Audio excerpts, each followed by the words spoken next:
Janet, thank you so much for joining us here and talking a little bit about the exhibition and your commissioned artwork in Reshaping Collections. Thanks for having me. It's such a pleasure. So do you want to begin by just telling us a little bit about your inspiration for the artwork? Maybe also thinking about whether you had an idea before going into the Chung collection what you wanted to do, or you had no idea. It was actually a really open process for me. It all started with conversations with yourself and with Sarah as well too, talking about the possibilities of looking at these archives.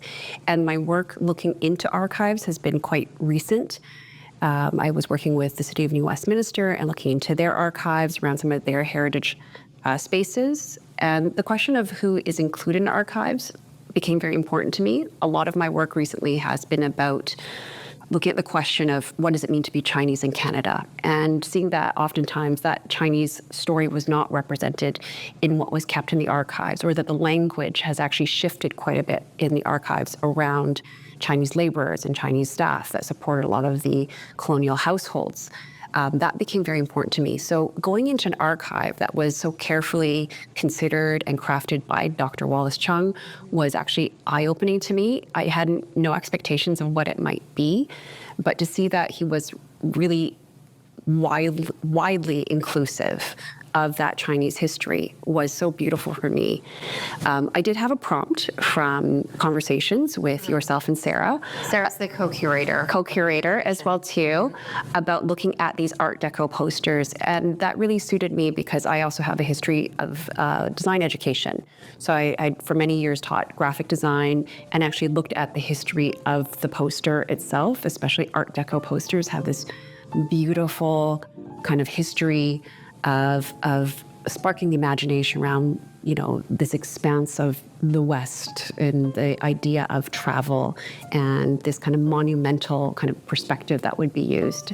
And so I was really already entranced in grabbing onto that prompt when I was going into that collection. So I went in there with a fairly open mind, but I really appreciate that parameter to guide me to look at these beautiful Art Deco posters that were within the Chung collection. And it's a particular design aesthetic. I mean, when I think about Art Deco, 1920s, I really think about Fitzgerald and the Roaring Twenties and all that wealth, like the Rockefeller, the railroads, the barons. And it's particularly interesting to kind of contextualize that aesthetic and that kind of thought, and then related to these Chinese Canadian immigrants that were early on. I also wanted to ask, I think it came to me when you were talking about early Chinese Canadian identity. And I guess normally in your practice, is this something you deal with, or is it something that is recent in the past 5-10 years? I began looking at this idea around my own personal identity and what it means for me to always be very visible as Chinese. And a lot of my earlier work, when I came out of, let's say, my undergraduate or my master's, didn't really address that. It would address myself. I would always be in my paintings or in my drawings in one way or the other. But, you know, I never really addressed the elephant in the room, which is that no matter how I would put myself in any context, I would still always be seen as a Chinese person first and foremost, and a Chinese female, especially too. So when I started to be more explicit about that, or really not shying away from it, that actually became a bigger and bigger part of this questioning that I was having, and just saying, okay, this is actually something I am very much wanting to address, and trying to understand what is my relationship through, you know, multiple generations of being part of a diasporic Chinese community as well too, trying to understand what that meant. And so I started to actually look a little bit deeper into the larger context and move out from the personal to the more intermediate and then to this more kind of historic lens, but also using that idea of history and things that have informed the way that Chinese diaspora is seen in Canada, trying to also be quite speculative and think about what that means for, let's say, the future of Chinatown as well too, and thinking while we're here in the heart of Chinatown too, what does it mean to not only preserve this heritage, but also to sustain and place keep for the Chinese diaspora. And Were you familiar at all with the Chung collection before this project started? Like, did you grow up in Vancouver? Did you go to UBC, where the Chung collection resides? I went to UBC. I went there in the 90s, so it was a while ago. And I will say I did my visual arts undergrad there, and I was very heavily steeped in westernized canon. So I had very little connection with the Chung collection. I don't know if it existed at that point even, right? So it was for me quite, again, eye-opening to go into the rare books, into the archives, and then just to see this vast collection that was there. And I think that's actually something that I see a lot of second generation, third generation Chinese folks are saying as well too, is that, how do we reach back, or how do we connect to these histories, these stories, some of which might be intangible, some of which are unspoken within our own families as well too. Even within this project, it really prompted me to have a lot more conversations with my father and my mother about their connections to their Chinese identity through, their parents' stories, through their own stories of immigration as well. So it was a really wonderful point to start with. I don't know if I answered your question. I think I went into a whole nother tangent, but. No, I think that is very much a lot of people's experience that are Chinese Canadian, including my own. I was an English literature major, and really it wasn't until my last degree that I studied Chinese diaspora. But sometimes the tools that I think it's what you talked about, and in a little bit it's related to your artwork as well, where it's like you have this expanse. You look at things like 1920s Art Deco posters that particularly may not have been thought of as being related to Chinese immigration or Chinese railroad workers, but through your project, through your artwork, you make them related. And so I think that's the special thing about your work, and it's the special thing that we can create, and it's something that's creating also for potentially the next generation. I know you have kids, a kid. I have two kids, actually. Yes, I have two kids. And it's interesting to always have these conversations around the dinner table. What does it mean to have a parent who is Chinese? And how do they actually absorb that information? I'm always struck by how much more they're learning about, let's say, the Chinese laborers that worked on the railroads here in BC than I ever did. I learned about it in a 30-second, Canadian Heritage Minute, and that was all I ever knew of it. And it was never spoken of at school. But always checking in with my kids has been very important to me to say, what do you know about this? What more do you need to know about this? Where are those gaps in knowledge that I know I have and that you may have less of, but they're still very apparent?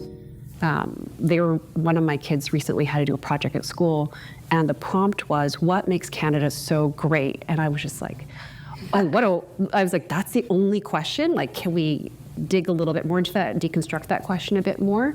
But one of the things with my kids too is that they're always kind of who I have in mind when I'm making my work. I want to have a lot of empathy with my work, so I always consider the viewer almost like a user.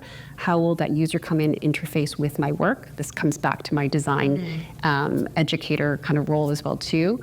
And so I want to not speak to someone who is only kind of situated deeply in the art world and has a lot of knowledge around that art speak, but also kids and what's going to speak to them. So that's prompted me to work with animation, to think more about interactivity. What will keep my kid in the room is also what might keep, an adult in the room as well too, right? That sense of play. And I think the majority of visitor audiences to museums who might be your work are not very versed in the art world. Mm-hmm. It's just everyday, regular people that may feel a little bit mystified about how art practices operate. And so I think in a way, having your kids as your primary audience or thinking about it, at least, kids are so honest as well about what works. So I think, for you, I know you have a studio in Chinatown and you make a lot of work and you're involved in an artist collective that is related to Chinatown. I guess I'm thinking of the Suzhou Women's Mural Collective. Did you have any background with Chinatown growing up, or your parents or anything like that? Well, I was born in Vancouver, but when I was about 3, we did move out to Richmond, and Richmond at that time had a smaller Chinese community. So we did a lot of our, more kind of everyday grocery shopping in like some of the strip malls there. And it was kind of like a little mini Chinatown where you would go from the fishmonger to the butcher to the bakery, the multiple stop itinerary for grocery shopping that your parents will drag you along on. But I do remember my grandmother especially would be the one, my maternal grandmother who lived with us, my papa would bring us to Chinatown. And it was a very different relationship here then. And then, so we did have a lot of time that we spent here. And also too, we spent a lot of time, my parents both worked. So my dad worked in Vancouver, so we would come here quite regularly. I did then, when I came back from doing my master's, I moved back into this neighborhood and had my studio in Strathcona. And then after having kids, I had gotten rid of my studio at that point, but I came back to Chinatown in 2018.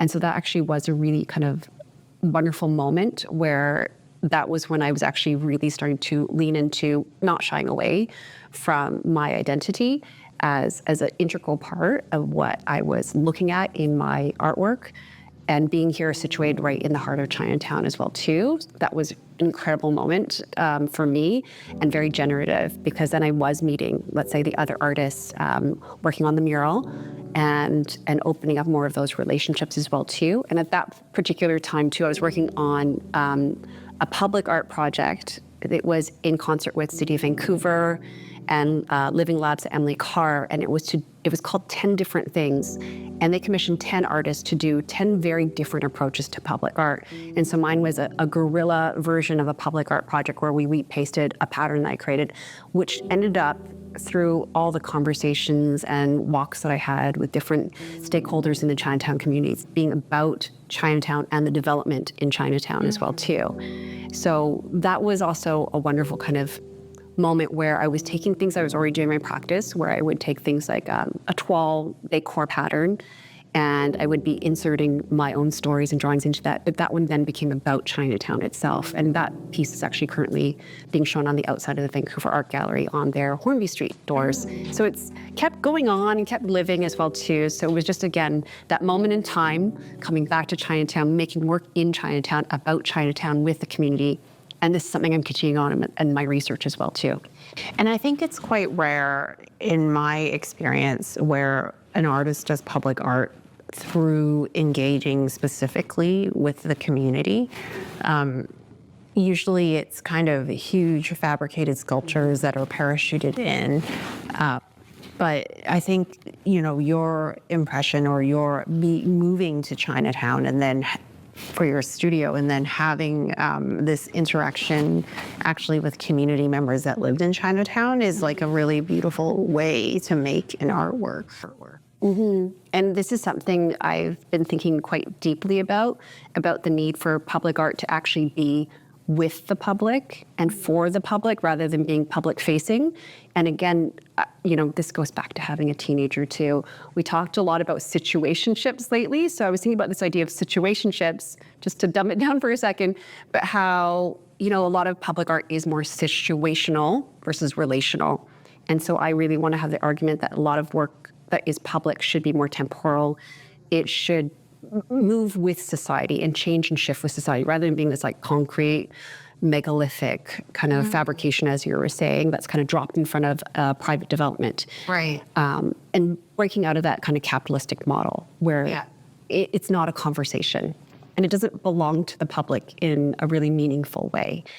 No, and the interaction and engagement when it's dropped in is like anything goes, right? I always think you drop a public artwork in and you don't know how the visitors or anybody will react, because it's almost like an alien spaceship landing there, and then how will people walk around it, right? It's like, but so it's super interesting how to kind of think about it in a different way.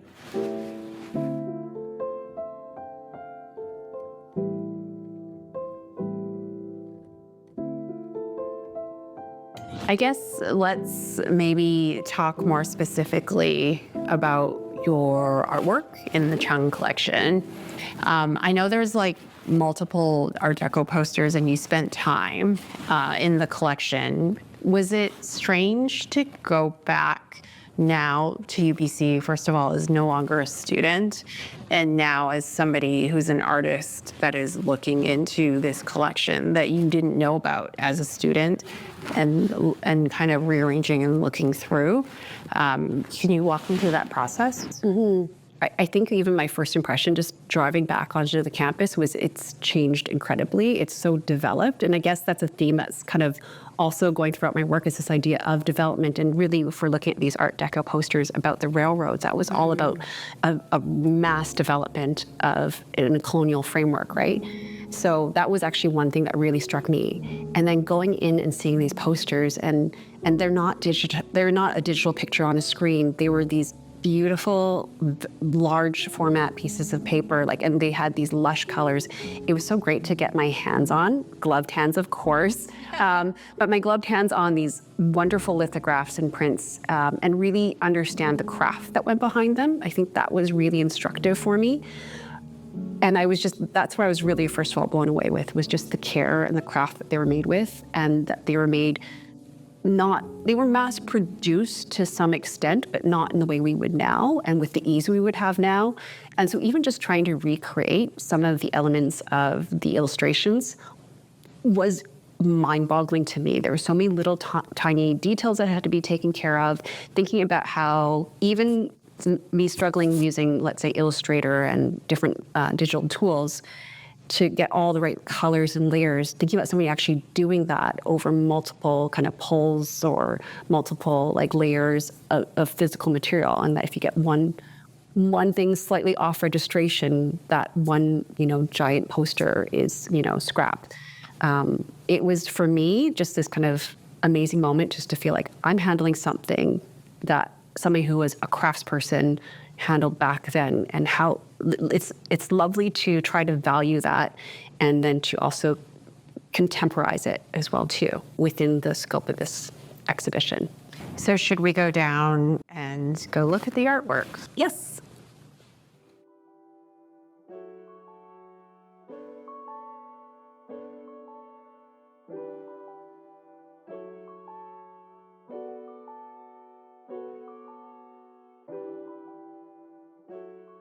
So can you tell us a little bit about your work we're standing in front of? So when I created this work, I was trying to respond to not only the work within the Chung collection, but also to the character of this building and the nature of the space. And again, this was another prompt that came from Sarah of the curatorial team, to look at this particular hallway, because I'm not sure if we can call it a hallway, this corridor, because there's this smoked glass opposite to the wall that we were looking at that has this highly reflective quality.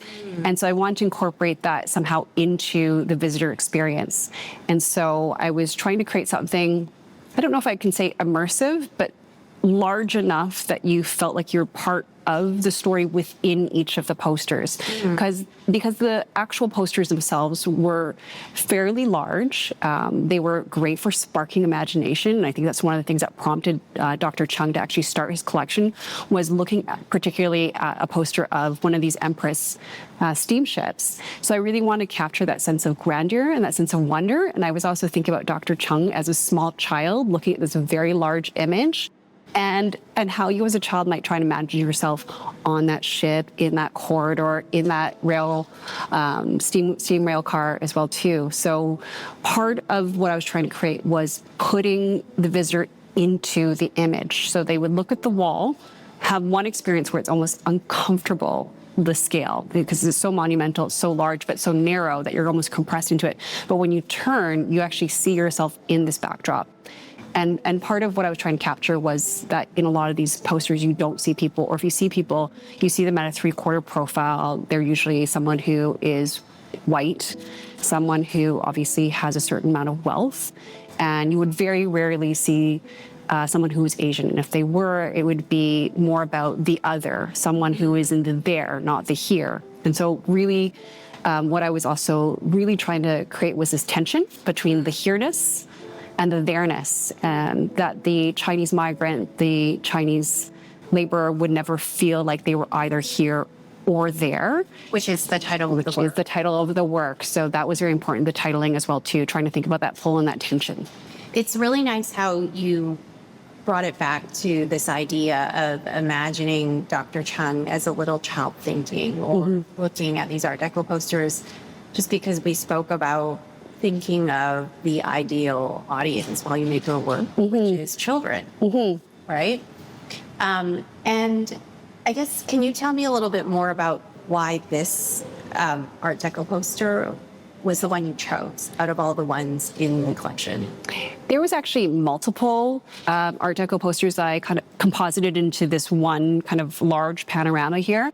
The steamship and the steam engine there both actually showed up in several posters. And so you would see it would be different designers, artists who would have actually used almost the exact same form. I'm not sure if there was a template or they were copying each other's work, but I saw it repeated. So it actually was something that to me was like, okay, I'm going to take this and repeat it myself, bring them together, but then also take components from one poster where we're looking at the Rocky Mountains, kind of like an emblem of that, and then also something that's a placeholder for the idea of the Orient or China as well too. So you see some of that kind of architectural vernacular on the hilltop here. You're Pointing to referring to the pagoda on the side of the artwork here. Can you tell me a little bit more about the typography or the font? Is that very characteristic of the time? The Canadian Pacific. Yes, this is not necessarily, the script one is not necessarily very Art Deco. What you would see in Art Deco usually is all caps. You would see sans serif because it was meant to be very clean, elegant, but also it's that kind of idea that we think about all caps now. It's not shouting necessarily, but it's really bold. It's hyperbolic, right? So this is the world's greatest travel system. And I don't think we would never think about Canada maybe being the world's greatest in many things. So it's quite interesting to see this proclaimed in this travel poster. So this is lifted directly from a travel poster. But what I want to do with integrating the lighting into this is to also play this idea of sunsetting that idea as well too. This idea of proclaiming this greatness and proclaiming and stamping this ownership over the world in this very colonialistic way. And so that's why it was important to include the lighting and then to also include many other elements. There's so many media elements here, but the animation, which is actually rear projected onto the reflection here into the glass. So you'll see in that I took cues from different archival photos and we animated those based on some drawings I created and have them walking between the ship and the train. And so you'll see those characters walking back and forth. And part of me also thinking about the kids' view, I actually made it so that it actually works a little bit better at a kid's view, that they seem to be walking along the water line here, which is the top of the signage. But it's a little bit off for adults, but I think it's okay. You still get that sense of them walking back and forth. And then the last component, there's so many moving components, is that as you're going down this corridor, I really want to emphasize this idea of passageway, that here-ness and there-ness. And so you're drawn down to the very end and there's a slideshow that's looping. And those are archival photos that are directly lifted from the Chung collection again. I have this memory of my parents showing us slideshows when we were kids. They projected onto the bedroom window screen. And we would look at these and kind of understand a sense of familial history. And so what I chose for all of those slides were slides that showed Chinese families in leisure, out for a picnic in groups. A lot of it being outdoors, especially too. A lot of things that were not captured in these posters. So it was important to show that in contrast to the more kind of sanitized language of the Art Deco poster. Thank you so much. It's been a real pleasure to have you in the exhibition and to hear more about your work for Reshaping Collections. Thank you. This has been such a fun conversation.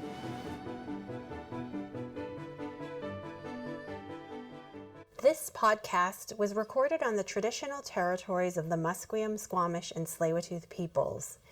We invite you all to reflect on the territories that you're on and the host nations, and pay respect to their elders, past, present, and emerging. This Schoolroom special series, featuring the artists in Reshaping Collections, was made possible with funding from the City of Vancouver and the Province of British Columbia. To learn more about the Chinese Canadian Museum and book tickets, visit us at www.chinesecanadianmuseum.ca and follow us on Instagram at ccmuseumbc for updates. The Schoolroom is presented by the Chinese Canadian Museum, hosted by Dr. Melissa Carmen Lee, and produced by Rosalie Gunawan. Production of this video podcast special series is supported by Adrian Ma and Haley Sang-Savan. Videography is by Wakefield Agency and Elwin Xie. The theme music and original audio was created by Joshua Young, and graphic design is by Studio Pian Pian He and Max Harvey. Stay tuned for the next episode of The Schoolroom, available wherever you get your podcasts.